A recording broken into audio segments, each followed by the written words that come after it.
Our final report today gives us some insight into the challenges faced by the fisher community in Kalmunai in the aftermath of the tsunami, and how assistance from the government and NGOs is making all the difference to the lives of the people here.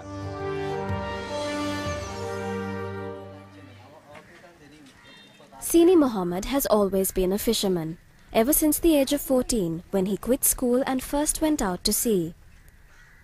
This has long been the way of life for many of Kalmunai's coastal residents, but one that was seriously disrupted by the tsunami.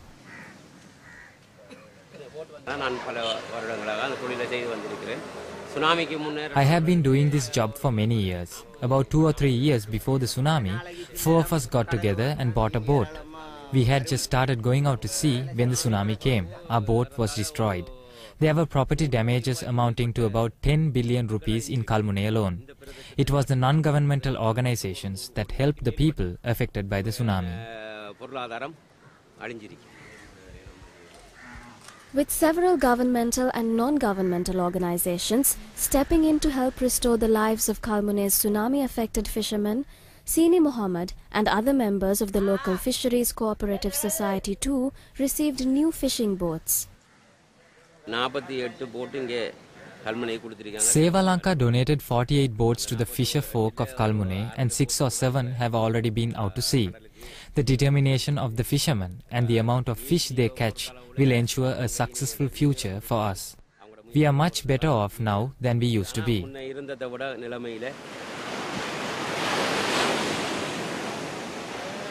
Although Sini Mohammed and others are now able to go back to sea, there are other factors preventing the fisheries industry from growing to its full potential.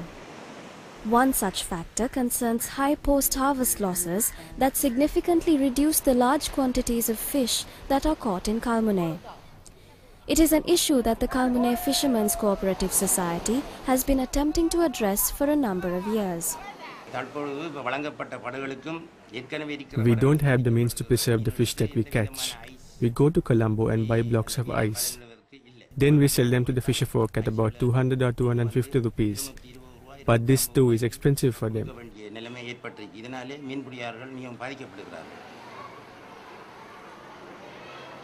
To address this issue, Seva Lanka and other organizations are working with the Fisheries Cooperative Society to establish a fish processing facility and ice plant here. Established in 1972, the Kalmunai Fishermen's Cooperative Society has been working closely with the Fisheries Department to improve conditions for the local fishermen. Now, with the additional support of an NGO, things are looking up for this community. The value of cooperation and consultation is something that the members of the Fisheries Cooperative Society take very seriously. The importance of this aspect of the process of assisting communities is also taken into consideration by the NGO that is working closely with the members of the society.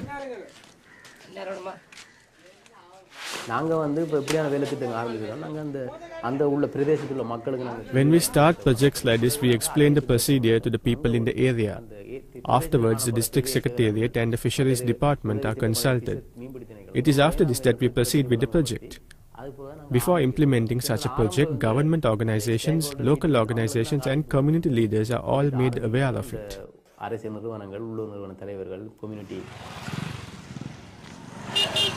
The fisher community of Kalmunai has been able to put many of their troubles behind them and move towards a new life and future. But the Ampara district is vulnerable to conflict and tension that inevitably affects the daily lives of its residents. If the present situation escalates into a war, we will be unable to continue with our profession. Even now, there are signs that the security situation will worsen. There are checkpoints everywhere. We are not allowed to go over 15 miles per hour. As fishermen, we can't expect such things. Wherever the fish is, we tend to go in that direction. We go about 40 to 50 miles to find fish. These kinds of limits and other problems will cause impacts on our catch.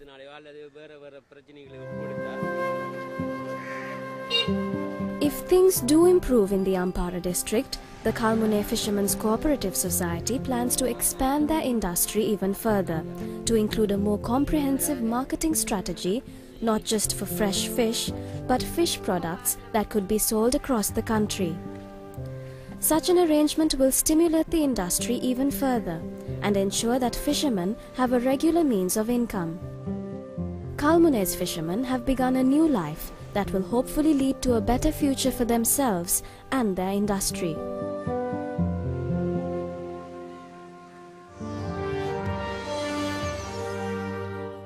It's been great having you here today on Coastal Rising, and we do hope that you'll join us again next time too for more stories of coastal communities in recovery.